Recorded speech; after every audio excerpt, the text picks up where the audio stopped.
Hey guys, this is Ryan Ariano, or on Instagram, Rhino's Carts. I'm a huge Jordan collector, investor. I know a lot of you guys, and I'm looking forward to getting to know more and kind of using this as a platform to connect with others. I've built a lot of great relationships over the last 5 years. Of all different levels, different level collectors, and open a lot of doors, and I pride myself on that. I recently started going to shows, starting with the Cleveland National last year in 2024. That was huge. Came away with great stories, some nice success. Able to put face to names with a lot of the guys I've dealt with, and with that, it opened a lot of doors for me. It showed that, being able to see people in person, really talk and spend time getting to know people, and and really you make friends. You make a lot of friends with these guys, and these are people you talk to on a weekly basis. And I'm a family guy. I'm a father of two, married, and I don't have time for a lot outside of my family, but the time invested in this hobby is, for one, I have a great time. I obviously it's profitable at times, and then you meet a lot of great people that are in very similar positions in their life. Me, I'm a middle-aged guy. I'm 40. Family. You meet a lot of people that are on the same level, and I think that's important as you get older, is to be able to connect with good people. And you don't need a million friends. I'll take 10 good ones over a million.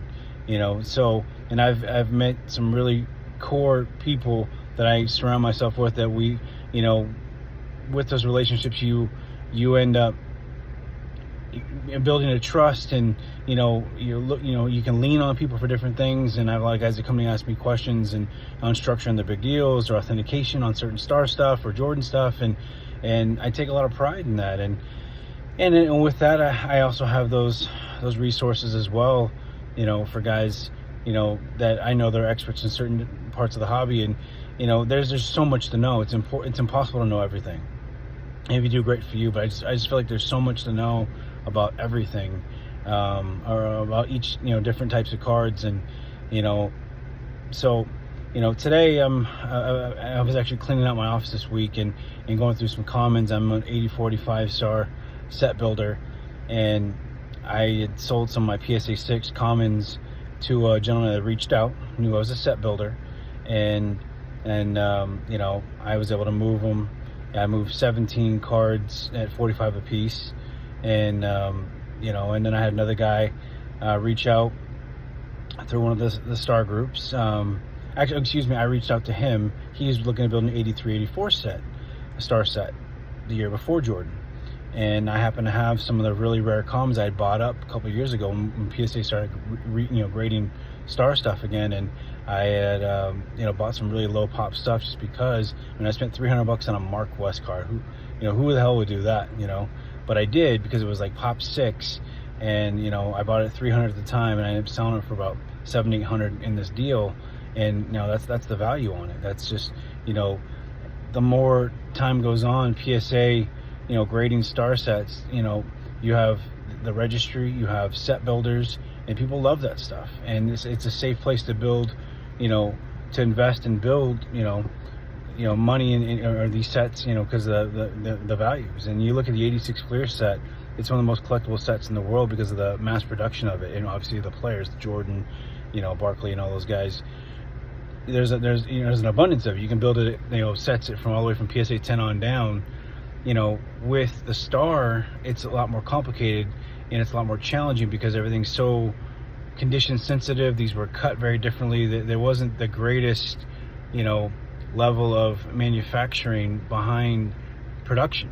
You have a lot of issues with centering, most notable the Jordan 101, tons of issues with the centering, and which goes for a lot of cards. I don't know that there'll ever be a high-end PSA 9, certainly not a PSA 10 set, because it's just some of the cards, the issues just won't allow it. And you taking a look at some of Jordan's cards from that set, the PSA the 101 highest grade is a PSA 9. There's only 3 of them, and then there's and on down the line, 8.5 there's 4, 7.5 I think there's like 20, PSA 8 is like 32. So you know, even to put together a PSA 8 set is incredibly difficult, and there's only one guy I know that's close, but he hasn't been able to do it. So I've decided to go chase a PSA 7 set. I have a PSA 8 set started. I'm at about 60% completion, but it's incredibly difficult. I ended up, selling the Barkley, the Olajuwon. I had a Jordan 8, I had two of them actually, and I moved them because of the values. I'm an investor first, collector second, and for a lot of people that will flip, but I am I'm an investor.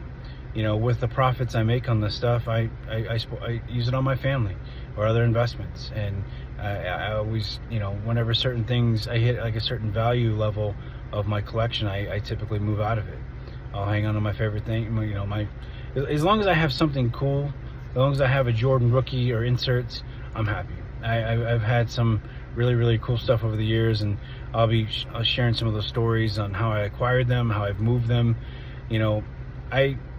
I was looking at some of the content creators, and it's always hats off to anyone who has the balls to get in front of a camera and talk about their stories or their day-to-day stuff. And I've never knocked anyone. Public speaking's horrible. It's one of the biggest fears, even more than dying. People they hate it. I hate it.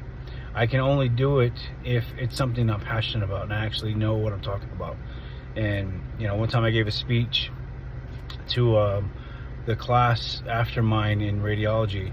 I'm a technologist by trade, and I was kind of surprised by the professor. Went to drop and say hello. He asked me to speak about my experience in the class and my externship, where you go out and work basically for free. You're paying for it. You go work for free and talk about the experience. And I had some good stories, and I just let it loose. And it was more of a warning, like, look, guys, you're a guest. You're paying to be there, yes, but you're a guest. Humble, helpful, and you'll get the most out of your experience. And so it was easy. I was able to beat a public speaking. I was thrown into a situation speaking in front of 20 plus, which isn't a huge crowd, but still, I was able to speak about something I was very passionate about, something that was very fresh, and I was happy to help. So with this, again, this is one of those things where I'm looking to connect, looking to help, and and just see where I can go. I've got a lot of great content. I believe that I collect on a weekly, monthly basis, and just some of the things I do. And I'll give you a quick example. I have a jambalaya story from the Cleveland National that I had posted a video of me cracking that slab I bought as a 7, and I had over 5,000 hits within like 12 hours. I ended up pulling the video because my friend made some jokes about an authenticator, and he got nervous. I should have left it up, but I'll re-release it as we get later on, as I get deeper into the content or whatever I'm going to do here. And I'm still not real sure what I'm going to do with this, but I just want to share some stories and connect, and I think I've got some fun things to share, and see where it goes. But today I'm dropping off some stuff. My messy truck, a couple of different chunks of some important star sets, and just some of the day-to-day stuff. So anyways, look forward to connecting and reaching out.